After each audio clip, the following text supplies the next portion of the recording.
I had found my spot in the library, had set up my laptop, and was ready to start building my online business. Since I only had $13 to my name, making millions of dollars online could not have come at a better time. To my right, I had my cup of black coffee ready to go, and to my left, I had my copy of Think and Grow Rich. But despite all of my research, I was stuck staring at this blank white document. My plan was to come up with ideas for what I was going to start selling on my Shopify store. But when the time came to finally come up with them, my mind went as blank as the empty white Google Doc staring right back at me. What was going on?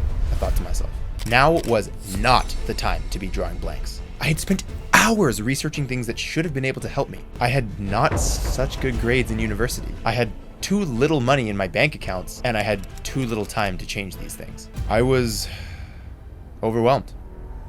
In this video, I'm going to teach you how to mitigate the feelings of overwhelm so that it never impedes you on your mission again. But first, give me a minute to explain to you what overwhelm actually is.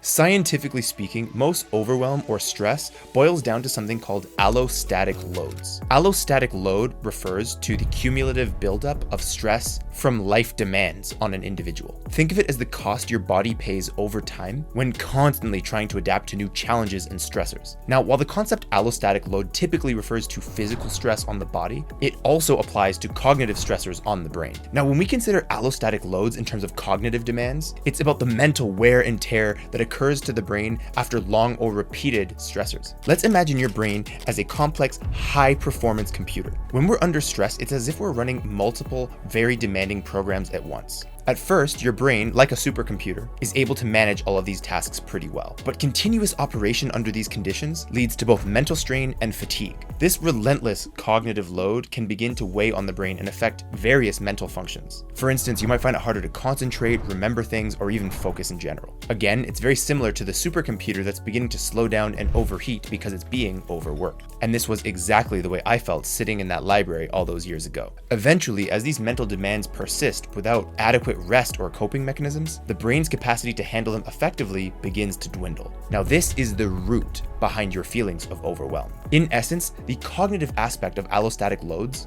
highlight the mental strain that begins to accumulate from ongoing mental stress or challenges. And just like physical stress, it's crucial to manage this mental load to maintain overall mental health and well-being. Okay, so if allostatic loads are the main culprit behind feelings of overwhelm, and overwhelm is the main culprit behind our decrease in efficiency towards our goals, the question becomes, how do we decrease our allostatic loads? Well, the answer really comes in three distinct parts. The first is general habits. The second is acute tools. And the third is mindset and strategy. Let's start with number one, general habits. You know the lint and dust traps inside your clothing dryer at home? Well, those need to be cleaned out every so often to prevent a fire hazard. And your allostatic load is not unlike that. To keep the machine running, we need to clean out the lint trap. Now, there are a handful of ways to do this, but here are the main three that I have for you today. Mindfulness meditation, physical exercise, and rest. Mindfulness practices and meditation involve focusing on the present moment and observing thoughts and sensations without judgment. This practice alone can help break the cycles of chronic stress by promoting relaxation and enhancing your awareness to the triggers that cause you the stress in the first place. In fact, regular meditation has been shown to reduce the size and density of brain tissue associated with both anxiety and stress. This means it can improve attention and concentration and just overall psychological well-being. In other words, meditation makes your lint trap bigger,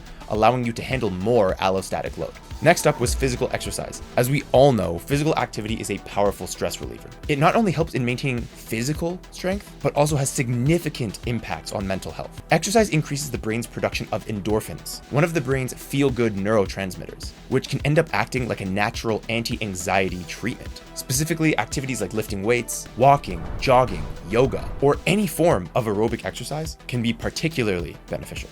Now, third up in our general practices is rest. Now, I know, when I was younger, I would have hated to hear this too, but what I'm about to say is crucial, so hear me out. Sleep plays a vital role in health in general. And even mild sleep deprivation has been shown to exacerbate the feelings of stress on the brain, leading to an increased allostatic load. You need to ensure high quality sleep every single day to make sure that you're managing your allostatic loads as best as possible. Now, here are just some quick tips on how to increase your quality of sleep, although there's a video on this coming soon. Maintaining a consistent sleep schedule, creating a comfortable sleep environment, avoiding caffeine and screens before bedtime.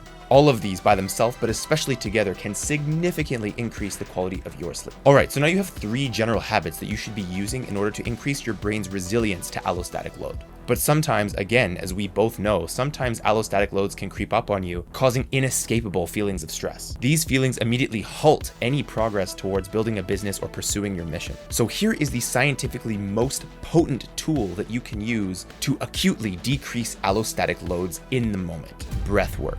Your breath is the bridge between your physiology and your psychology. But luckily, science shows us that we can use the physiological side to heavily influence the psychological side. Techniques like Wim Hof breathing. I found a very effective way how to deal with this deregulative through stress coming in, chemistry inside of our physiology. 4-7-8 breathing.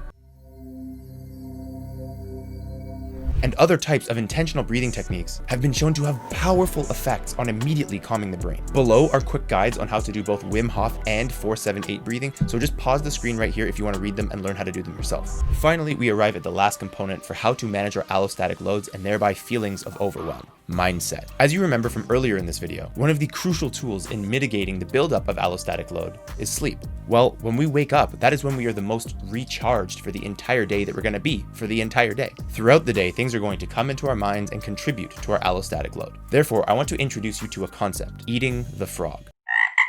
Imagine you have a beautiful meal in front of you, and you can eat anything on your plate under one condition: that at some point during the meal, you must eat a frog. Now, when would you choose to eat the frog? At the end? In the middle? The best idea would be to eat the frog first. Get the hard bit out of the way right from the beginning so that it's not lingering over all the good bits until the very end. Now let's apply the concept of eating the frog to allostatic loads and the feeling of overwhelm. The first step is to identify your frog. Your frog is going to be your most important or impactful stressor for the day. It's the thing that you know you have to do before the day ends that's going to take a lot of energy. Identify what thing that is. It might be a difficult conversation, it might be working on your business, it might be a meditation session, it could be any of these things, but you need to identify which one it is for you. Now, the second step is tackle it first. Just as the whole idea of eating the frog suggests, you're going to attack that first internal stressor right out of the gate. And the third component is regular implementation.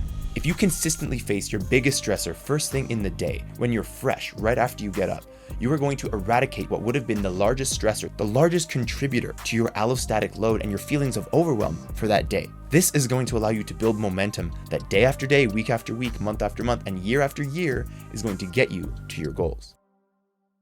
Okay, we went over a lot in this video, so let's have a quick recap. First, we delved into the concept of allostatic loads. We explained how they represent the cumulative stressors for the day or the week, and they begin to build up on your brain and lead to things like overwhelm, which will impede you from taking action towards your goals. We then covered a range of strategies for things that can help us deal with allostatic loads and the feeling of overwhelm. In particular, we discussed general habits to keep your lint filter clear, like meditation, working out, and rest. We covered acute tools like breathing techniques. And finally, we discussed a powerful mindset called eating the frog, which emphasizes the point of tackling the biggest stressor first to get it out of your way and keep your allostatic load as low as possible throughout the day. Ultimately, feeling overwhelmed comes from your allostatic load. But luckily, there are tools like the ones I mentioned in this video that can help you deal with that allostatic load and keep the feeling of overwhelm out of the way so that it never gets in the way of you pursuing your mission. I know that if I had tools like these when I found myself in that library all those years ago, I would have made progress in my life 1,000 times faster than I did. So take these tools and go leave a dent in the universe. Thank you so much for watching. My name is Spencer with Must Become. Always remember that your potential is your obligation, and so what you can become, you must become.